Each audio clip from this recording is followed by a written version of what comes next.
Mais alors, qui a créé Dieu?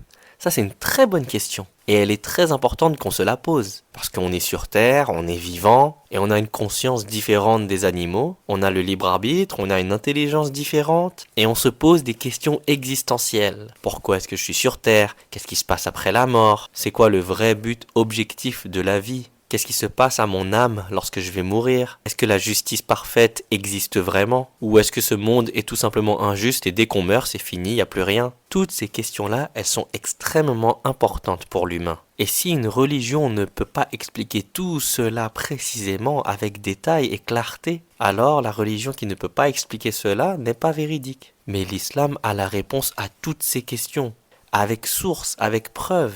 Mais revenons sur la question. Qui a créé Dieu? La réponse, elle est plus simple qu'on le pense.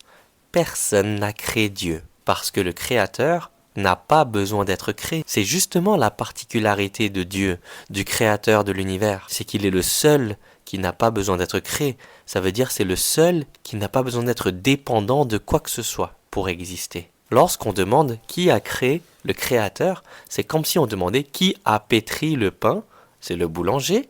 Qui a pétri le boulanger alors?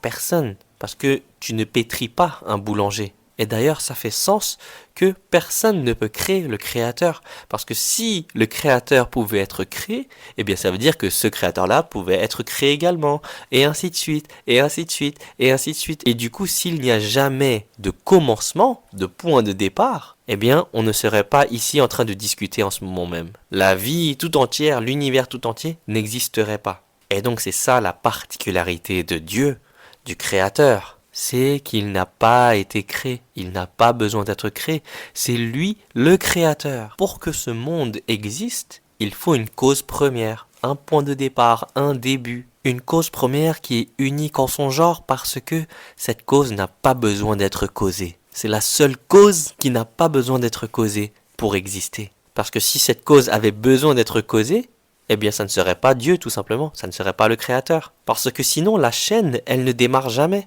Le vrai problème de pourquoi est-ce que les gens ont du mal à comprendre Dieu, c'est parce que les humains ont toujours voulu mettre une image à Dieu. Mais dès qu'on essaye d'imaginer Dieu, on commence à l'imaginer en tant qu'un être humain, une mythologie, même une vibration, une énergie, une fréquence, peu importe. Toutes ces choses-là ont été créées, alors que le Créateur n'a pas été créé. Il est au-dessus de toute création. C'est ça la particularité de Dieu.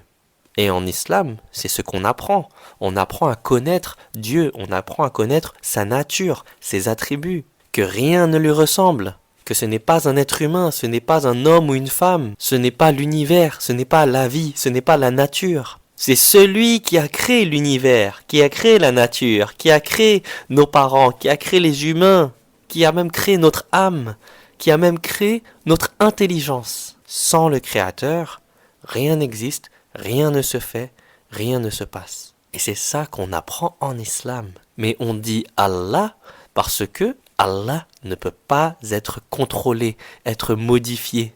Quand on dit Dieu, les gens ils peuvent dire un Dieu, une déesse, des dieux, ils peuvent le mettre au pluriel, au féminin, ce qui est en contradiction avec la nature de Dieu. Mais quand on dit Allah, eh bien, on ne peut pas dire un Allah, des Allah, une Allah. Non, on ne peut pas. Et donc, lorsqu'on dit Allah, personne ne peut modifier la nature de Dieu, de qui est vraiment Dieu. Allah, c'est tout simplement la contraction de Al-Ilah, le Dieu, seul et unique. Mais sinon, c'est pas un Dieu arabe, comme les gens ils peuvent imaginer avec les mythologies. Non, c'est le Créateur. Point. Et il nous ressemble pas, c'est pas un être humain, c'est pas un homme barbu dans les nuages. Ça, c'est les gens qui essaient de faire des représentations pour imaginer Dieu. Mais c'est pour ça qu'en islam, les représentations de Dieu et les représentations d'âme sont strictement interdites. Personne ne peut voir Dieu, sauf ceux qui mériteront le paradis. Et ça sera la meilleure, la plus belle récompense qu'on pourra recevoir. Et d'ailleurs, en islam, Allah nous dit d'être juste et bon, d'avoir un bon comportement, d'être bienveillant envers toute la création, sans jamais oublier d'être bon et reconnaissant et juste envers celui qui a tout créé. Et oui, je suis d'accord, il y a énormément d'humains qui ont utilisé la religion pour contrôler, pour dominer. Mais il ne faut pas blâmer la religion.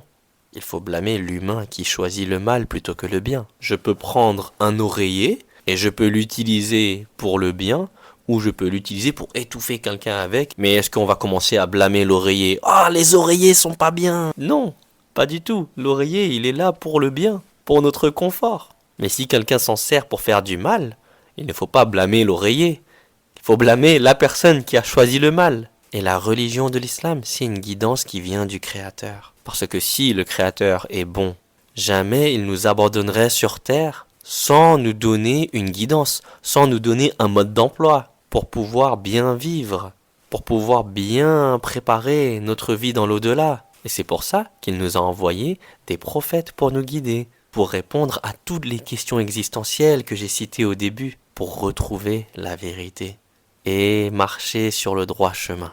Et pour finir, réfléchis à cela.